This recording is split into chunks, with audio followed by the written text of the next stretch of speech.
Sziasztok! A londoni Gatwick reptérre tartok, ahonnan Ciprus felé veszem az irányt. Larnakába repülök, majd Paphosról repülök vissza Londonba. És lesz egy hetem, hogy az egyik városból a másikba érjek a hegyeken keresztül. Az E4-es hosszú távú túraútvonalat követem majd. Vonattal a legegyszerűbb kijutni a reptérre, és nem is kell külön vonatjegyet venni, elég a bankkártyát lecsippantani. Ez a reptér, ahol fel lehet tölteni a vizes palackokat ivóvízzel, ez pedig már a kilátás repülés közben. Este érkeztem, és első éjszaka egy kedves magyar lánynál aludtam. Volt időnk egy rövid éjszakai városnézésre is. Ilyen szép napsütésre ébredtem. Ez pedig a busz, ami elvitt a hegyek lábáig. Térképen is láthatjátok a tervemet, busszal a hegyekig, aztán 7 nap gyalog, végül stoppal le a Paphoszi reptérre. A buszút körülbelül 1 óráig tartott, és kicsit meglepődtem, hogy én voltam az egyetlen ember a buszon.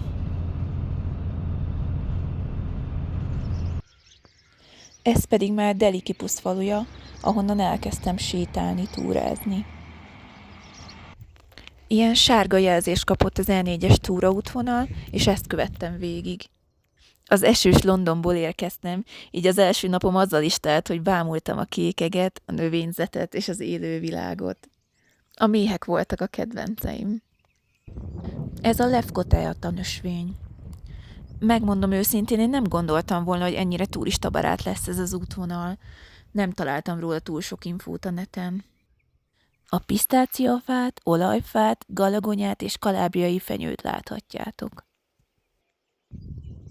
Volt időm megfigyelni az elképesztő mennyiségű hernyóknak a mozgását is.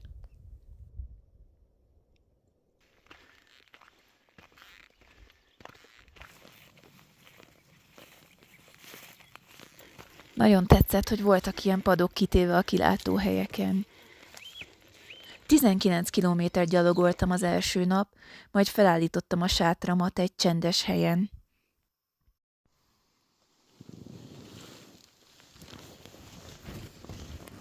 Felkeltem, összepakoltam a hálózsákom, a matracom, a sátram, és elindultam. Nagyon szuper jelölések vannak az útnak ezen a szakaszán. Ugye milyen csönd van? Megérkeztem Profitisiriasba. A települést és a templomot is így hívják. Télen sajnos nincs nyitva. Még korábban vettem a boltban kenyeret, sajtot és paradicsomot. A dióféléket pedig még Londonból hoztam.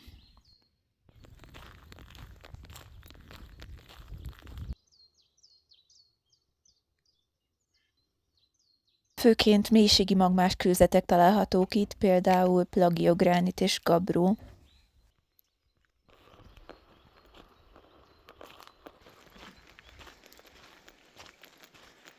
Ez eddig a legmagasabb pont, 1370 méteren vagyok, és mindjárt mutatom a kilátást.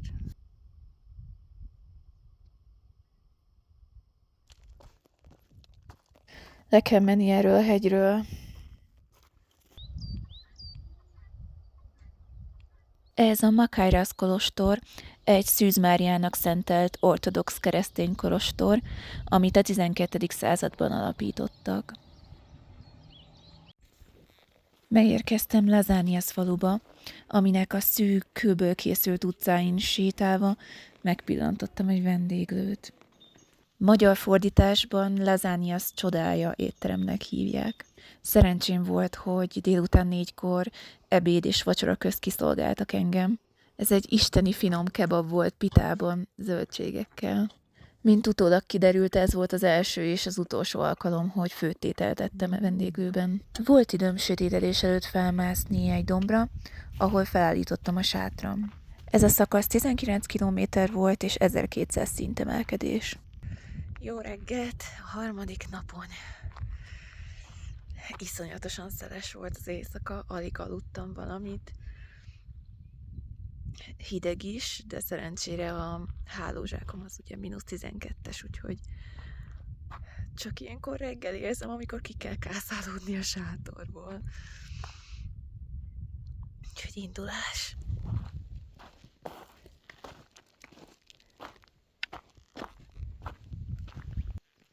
Nyilvános WC. Hú, de örültem neki. Ez Ficardú faluja, amit a lakója 19. század elején elhagytak. A falu egészét emlékművé nyilvánították és restaurálták, hogy megőrizzék a házakat famunkákkal és népi építészetükkel. A házak közül 2 múzeummá alakítottak. Még egy kilátópont a gyönyörű tájra, és még több hernyó.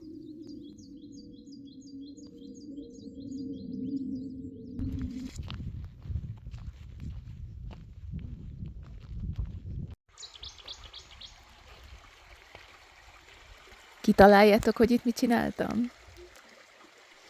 Megmostam a hajam. Mondtam magamnak, hogyha lesz egy folyó, amiben könnyű belemenni, vagy könnyű belelógatni a hajamat, akkor meg fogom mosni a hajamat.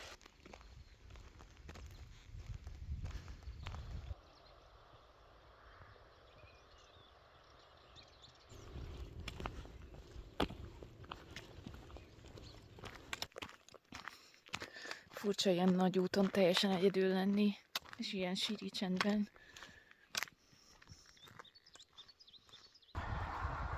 Most mindjárt leérek egy főútra, és megpróbálok stoppolni, mert 4 kilométert kéne amúgy gyalogolnom a főúton, és ezt nem szeretném. Úgyhogy reméljük valaki felvesz. Nem vettek föl, 3 kilométeren keresztül nem jött autó, aztán meg már nem akartam stoppolni.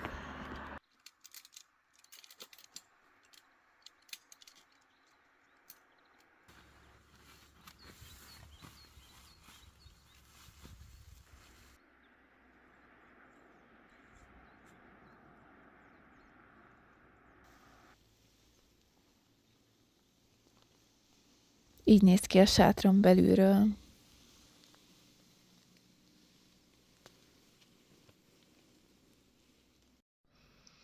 Így néznek ki, amikor felkeltem.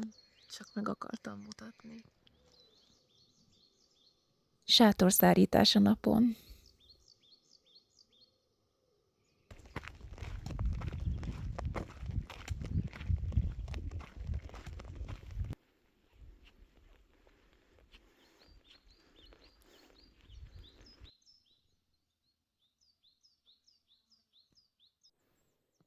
Hegyek minden irányban.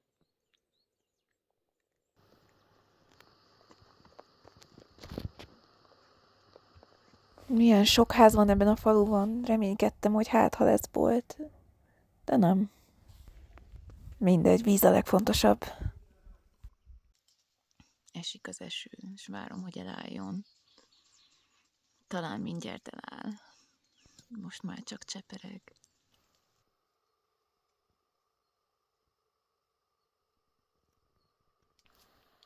Ez volt a kedvenc részem az egész túrán. Ez egy párásabb, csapadékosabb hely.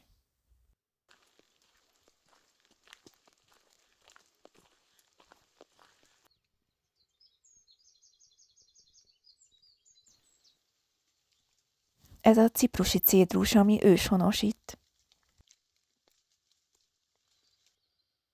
Ma is 20 kilométert mentem, 1250 szintet, és még egy szivárványt is kaptam a nap végére. Nagyon hideg van ma reggel, úgyhogy még nem sikerült kikelnem a sátramból, pedig már lassan 8 óra, nem csak fél 8. Szerencsére kisütött már a nap, úgyhogy remélhetőleg megszárítja a sátramat is, mert sajnos elég nedves lett, egy erdőben aludtam. Ma felmegyek a legmagasabb pontra, 1700 méterre, és remélem tudok egy kis kaját szerezni előtte, mert már nem igazán van.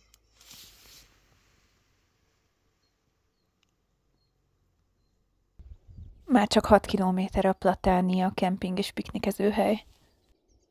Kaja! Sajnos nem volt főtétel, de nem panaszkodom. Egy ciprusi kávét is ittam, amikor töltöttem a telefonomat.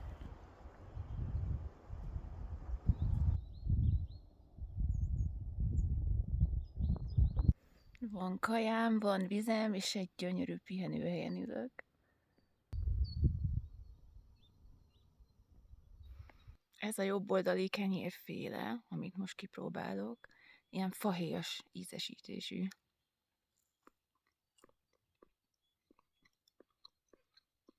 De elég olajos.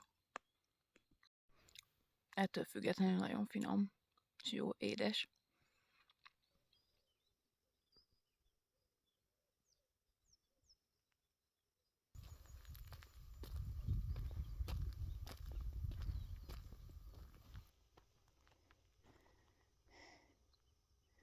Megérkeztem a legmagasabb pontra, Tródosz falujába, ahol töltöttem egy kicsit a telefonomat.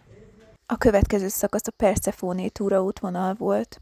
Egy gyönyörű fenyőerdőn keresztül vezetett az út.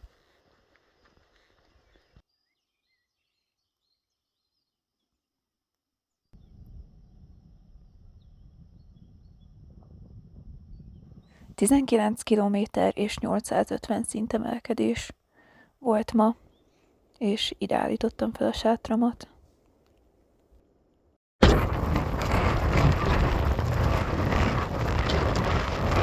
Szörnyű nap. Menjünk lefelé. Hát, ha ott jobb idő lesz. Ez így 1700 méteren talán elfogadható.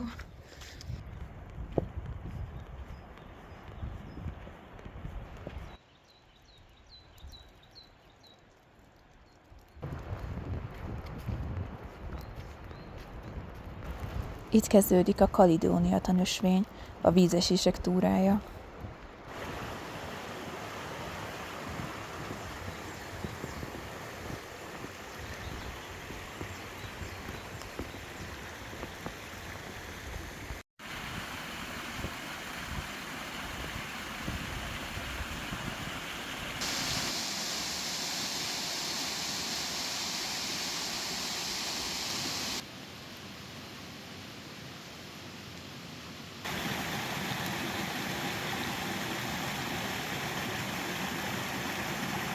Kitaláljátok? Másodszor is megmostam a hajam. Nagyon hideg volt.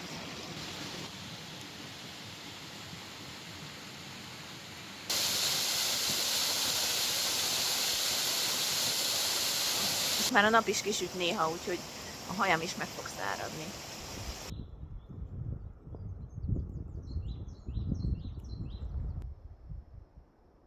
Egy üres kemping és piknikezőhely. Itt már kerestem magamnak sátorhelyet, amikor megpillantottam ezeket a muflonokat.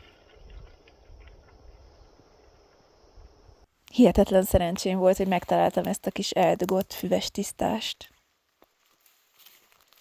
25 kilométer és 750 méter szintemelkedés.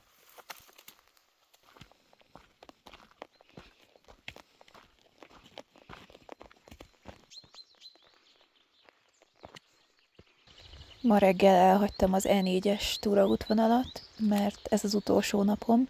Estére Páfosz környékére kell érnem.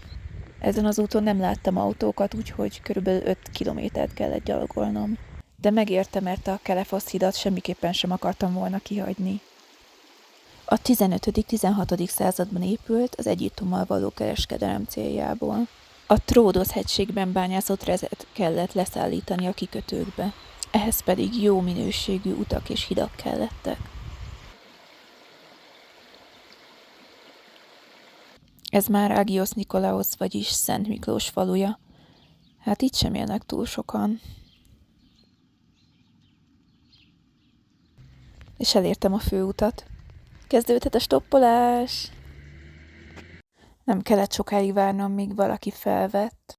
Rachel egy angol-amerikai nő állt meg, aki már 30 éve él Cipruson, ciprusi férjével és 4 gyerekükkel. El kellett intéznie néhány dolgot, és azt mondta, hogy nyugodtan menjek vele, és aztán a nap végén a kertjében aludhatok a sátramban. Ez Rachel és a kertje.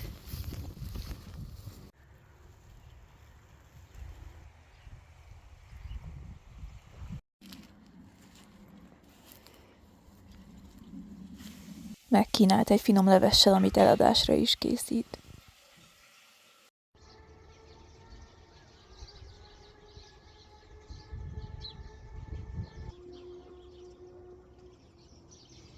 Jó reggelt!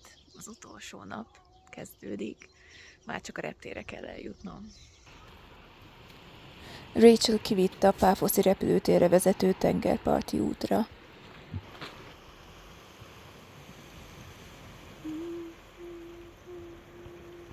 Azt hiszem, ez a legszebb repülőtérre vezető út.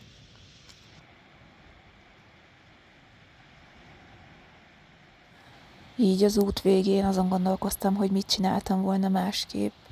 A legfontosabb, hogy legközelebb vinném a főzőszettemet, hogy ne legyen ennyire stresszes, hogy van-e kaja, van-e bolt, van-e vendéglő, és 2 powerbanket vinnék az egy helyett. Vissza Londonba! Ti túráznátok Cipruson? Köszönöm a figyelmet!